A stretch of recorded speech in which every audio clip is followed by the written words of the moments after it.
Dr. Mike Roussel, and in this edition of Ask Dr. Mike, we're going to answer the reader question, what do you think about the zone diet, and is it a good diet to follow?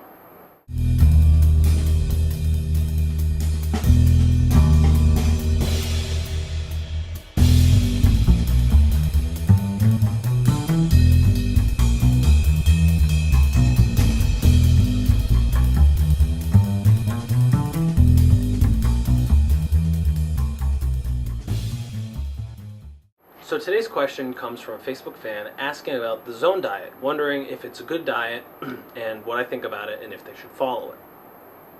So I would say the zone diet was probably, starting out for me, one of the most influential diet books or diets, nutritional approaches that I had ever come across. It's a shame, I think, that they don't write such good diet books anymore, like Dr. Sears wrote for the zone. So I think the zone is a great diet plan. But over time, I've come to find that there are some things about it, and also some strategies that could be changed that could make it a little bit better and kind of supercharge it. But it's definitely foundational. If you're familiar with the 6 Pillars of Nutrition, or Your Naked Nutrition Guide, and Dr. Mike's 7-Step Weight Loss Plan, my different programs, and you're familiar with the zone as well, you'll see that a lot of Dr. Sears' principles are foundational to a lot of the things that I find foundational as well. But so let's get into some keys about the zone diet. So the zone diet is a 40-30-30 diet breakdown, macronutrient breakdown. Oftentimes with clients and in seminars, whenever I talk about 40-30-30, we'll give it the qualifier like the zone, because so many people are familiar with that. And I think that this carbohydrate, protein, fat breakdown of 40-30-30, which I've talked about before in other of these Ask Dr. Mike videos, is a great place to start. But then you really can evolve from there based on how your body's responding and what your goals are. So I don't think you need to be locked into 40-30-30. Next, the zone diet is very rich in omega-3s. Dr. Sears is a huge believer in omega-3 supplementation, and also high omega-3 supplementation with a high quality product. He creates, or his company produces, a product called Omega RX, which was an omega-3 supplement that I used for years, and at one point was a distributor for as well. So I think it's a great product, and the foundation of omega-3s in the zone is wonderful. Now, one of the things that in the zone that Dr. Sears talks about is the EPA to AA ratio. So the zone diet is all about increasing omega-3s and then decreasing arachidonic acid as much as possible. And he talks a lot about this EPA to arachidonic acid ratio.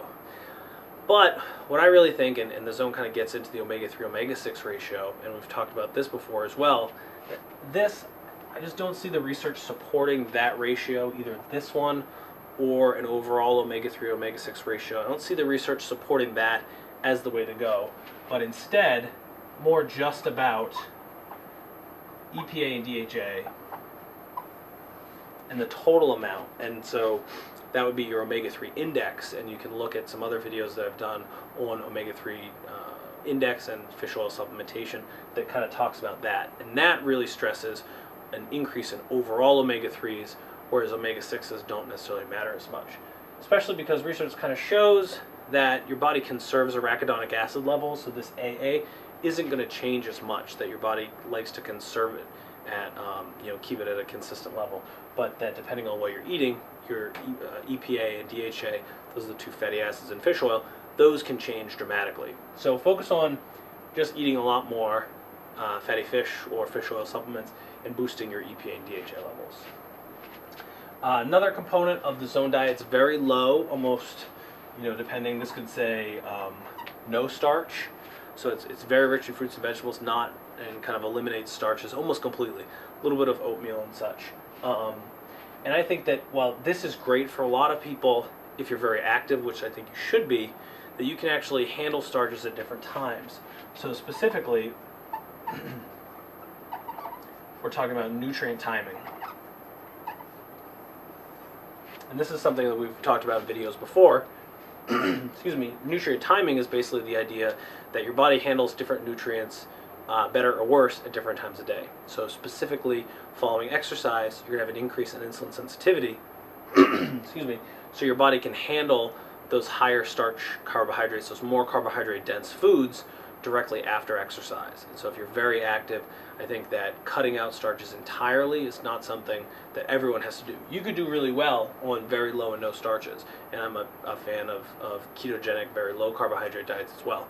But I think for the average person, going completely no starch might be a little extreme for no reason, at least starting out, just to see how your body responds, and that you can take advantage of nutrient timing. If you're looking from an athletic and performance standpoint, that, you know, packing in those higher starch carbohydrates during and directly after exercise, I think is also very beneficial. So then the last piece is that it's very low calorie. If you go through, which is good because, you know, pretty much everybody could benefit from eating less calories.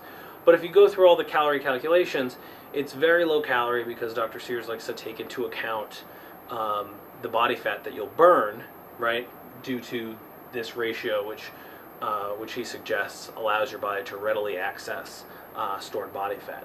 But for a lot of people, if you are very active, it can be a little bit too low calorie. Now I know he's done work, and the Zone Diet has been successful with collegiate athletes. It's very popular with people who do CrossFit and paleo. The Zone Diet kind of gets mashed into that group as well, and those people are very physically active. But I don't think you need to be so low calorie. If you can exercise more and you can eat more food, you can still, if your goal is to get lean, you can still get really lean by kind of ramping up your overall metabolic engine.